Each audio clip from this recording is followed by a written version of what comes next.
Mes chers amis, loué soit Jésus et Marie. Je vais vous lire maintenant les nouvelles du 15 juin 2023 et vous savez que le mois de juin est dédié au Sacré-Cœur. Alors voici le texte. Le 25 mai 2023, la voyante Maria a reçu le message mensuel. Chers enfants, je vous appelle à aller dans la nature et à prier pour que le Très-Haut parle à votre cœur, pour que vous ressentiez la puissance du Saint-Esprit et que vous témoigniez de l'amour que Dieu a pour chaque créature. Je suis avec vous et j'intercède pour vous. Merci d'avoir répondu à mon appel. Les prophéties en question. Aujourd'hui, à cause de l'insécurité régnante, beaucoup de personnes sont en quête de paroles inspirées. Or, Jésus nous a prévenus. Il a dit, dans les derniers temps, des faux prophètes surgiront en nombre. Alors il est bon de nous tourner vers ceux qui ont prouvé leur qualité par la sainteté de leur vie personnelle et leur charité. Certains sont béatifiés ou canonisés. Optons pour la sécurité, afin d'éviter de tomber dans les pièges subtils des faux prophètes. Vous savez, ces loups féroces déguisés en agneaux. Devant ces recherches souvent angoissées, Marie nous invite à ne pas perdre de vue la finalité de notre vie sur terre, c'est-à-dire notre salut en son Fils Jésus, autrement dit le ciel. Vous voyez, lors d'un voyage, si l'on est sûr de la destination, cela permet de traverser les obstacles et les autres épreuves qui jonchent le chemin.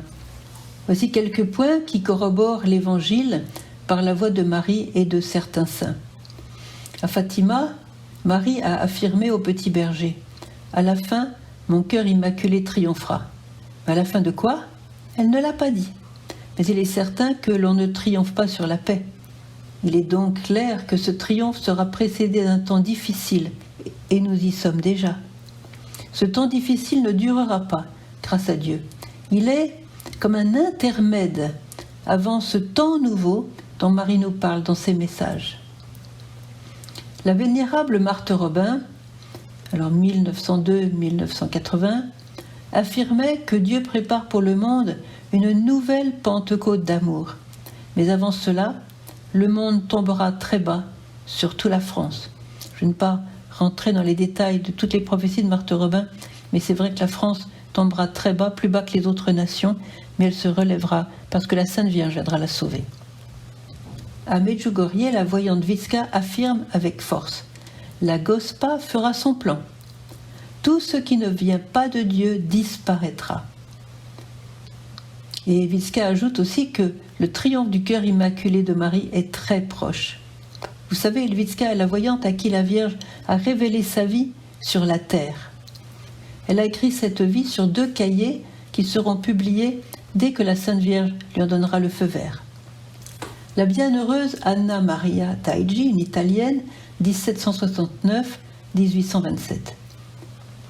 Elle était douée d'un nom extraordinaire de prophétie, et elle affirmait « Une grande purification viendra sur le monde à la suite d'une illumination de la conscience dans laquelle chacun verra son âme comme Dieu la voit.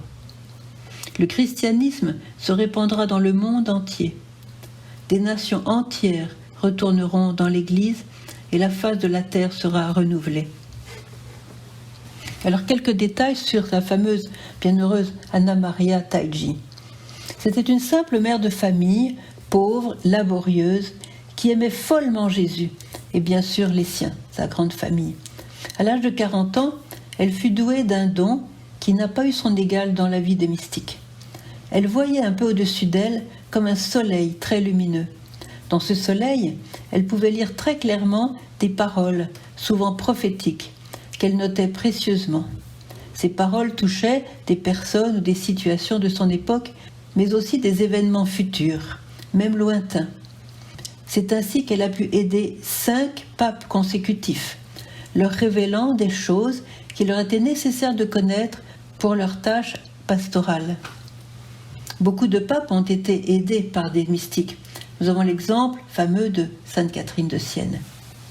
Maintenant, nous avons aussi la bienheureuse Anna Katharina Emmerich, 1774-1824. et elle eut le 30 décembre 1819 la vision d'un combat spirituel qui aboutit à la victoire de l'Église. Dieu lui montra que l'Église serait secourue tout spécialement par l'archange Saint Michel, qui la délivrerait de terribles tribulations. Cette longue vision de la bienheureuse Anna Katharina Emmerich est très encourageante. Je vais en parler dans un autre petit short. Elle est aussi développée sur notre site internet. Lisez-la. Vous avez aussi un grand prophète, il s'appelle Don Dolindo Ruotolo, j'en ai parlé souvent. Il est italien et on l'appelait le Padre Pio de Naples. Et lui a maintes fois prouvé son charisme de prophétie, car il voyait non seulement les âmes, mais aussi certains événements à venir, surtout pour l'Église. Lui aussi voyait la restauration future de l'Église après une grande purification. Voici quelques paroles qu'il reçut de la Vierge Marie elle-même. Donc c'est Marie qui parle. « Seule une grande miséricorde peut permettre au monde de dépasser le désastre dans lequel il est tombé. Le monde est devenu un champ de mort. Aucune voix ne le réveille, à moins qu'une grande miséricorde ne le soulève. Que croyez-vous que soit la miséricorde ? Elle n'est pas seulement l'indulgence, mais aussi le remède, la médecine, l'opération chirurgicale. La première miséricorde que doit recevoir cette pauvre terre, et l'Église en premier, doit être la purification. L'Église paraîtra presque abandonnée. Il faudra même fermer des églises. Le Seigneur brisera par sa puissance tous les liens qui à présent l'assujettissent à la terre et la paralysent. Alors on verra comment il valait mieux s'appuyer sur Jésus, qui est la vie véritable de l'Église. Tout ceci est la miséricorde et non le mal. Jésus voulait régner en répandant son amour, il écartera donc tout ce qui n'est pas de lui. Vous savez, Don Dolindo, de plus en plus connu aussi en France, est en train de restaurer la paix intérieure chez des milliers et des milliers de personnes grâce à ses écrits sur l'abandon à Dieu et sa fameuse prière « Jésus, je m'abandonne à toi, c'est à toi d'y penser ». Aujourd'hui, ces âmes privilégiées que je viens de citer nous aident à élever nos regards vers celui qui seul peut nous sauver, et cela par amour et non par force. Rappelons aussi qu'avec Dieu, la fatalité n'existe pas. Toute prophétie reste imparfaite, car Dieu peut modifier ses plans en écoutant la prière de ses enfants, comme on le voit dans la Bible. Veillez sur vos bergers, nous a dit Marie le 2 mai 2013. Le père Robert, américain, ne fait pas exception à la règle. Comme tous les prêtres, il connaît l'âpreté du combat spirituel et il sait par expérience que l'ennemi du genre humain serait content de les détruire, lui et son sacerdoce. Le prêtre est tellement précieux dans le plan de Dieu.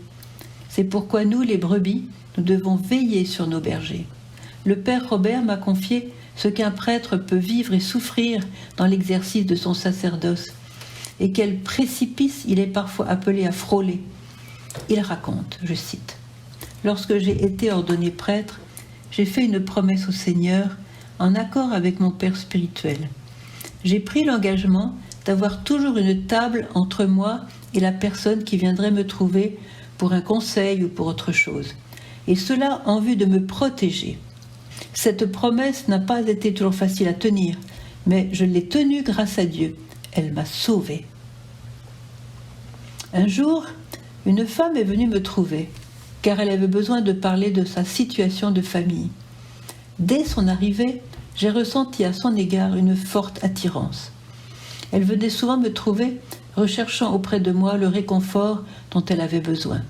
Très vite, je suis tombé amoureux d'elle, mais vraiment amoureux. J'avais tous les symptômes de l'homme épris d'une femme. Elle commença à habiter mes pensées, à envahir toute ma sensibilité, mes émotions, etc. Je ne parvenais pas à contrôler ce sentiment. À chacune de ces visites, j'éprouvais un très fort désir de la prendre dans mes bras ou même de lui dévoiler mon sentiment. Mais entre nous, il y avait cette table. Oh, comme je détestais cette table! Combien de fois ai-je voulu la contourner, la renverser? Toutefois, la table ne bougea pas de place. Cette torture dura 3 ans. Et puis un jour, la femme arriva comme d'habitude et, surprise, je me rendis compte, en la regardant, que je n'éprouvais plus rien pour elle. Tout mon sentiment amoureux m'avait quitté. Il avait disparu aussi vite qu'il était apparu. Je ne me reconnaissais plus. Je ne voyais même plus ce qui, chez elle, avait pu m'attirer. Quel soulagement! Je continuai donc à aider cette paroissienne de mon mieux, mais avec cette merveilleuse liberté de cœur qu'un frère peut avoir envers une simple sœur en Christ. Je compris alors que ce sentiment amoureux était un piège que l'ennemi m'avait tendu pour détruire mon sacerdoce. Mais la grâce prévenante de Jésus, lors de mon ordination sacerdotale, m'avait inspiré de lui faire cette promesse, de mettre une table. Comme j'étais loin d'imaginer alors que cette table allait sauver ma vocation de prêtre. Le père Robert exerça ensuite un charisme spécial envers les âmes tourmentées.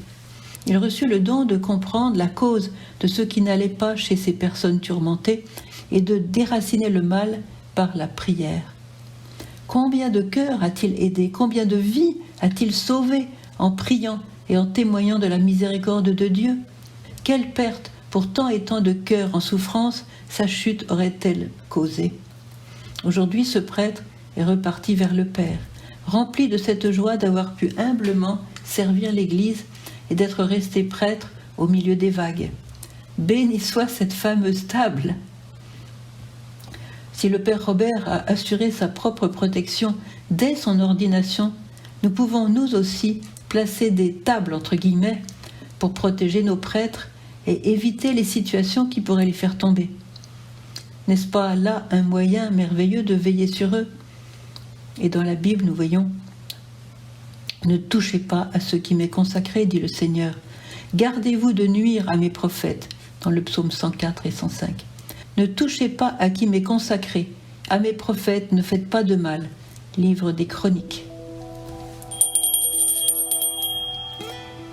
Les piercings en question. Un jour, un prêtre italien est venu à Medjugorje avec un groupe de jeunes.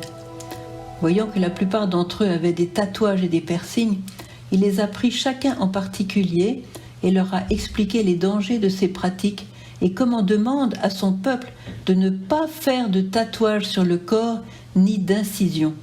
Vous verrez cela dans la Bible, dans le livre du Lévitique au chapitre 19, verset 28. Mais aucun d'eux, parmi ces jeunes, n'a renoncé à ces piercings. Durant la nuit, alors, ce prêtre a passé des heures en prière.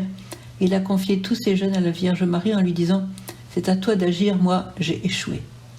Le lendemain matin, le groupe s'est rendu à la Croix-Bleue pour l'apparition de la Vierge Marie à la voyante Myriana.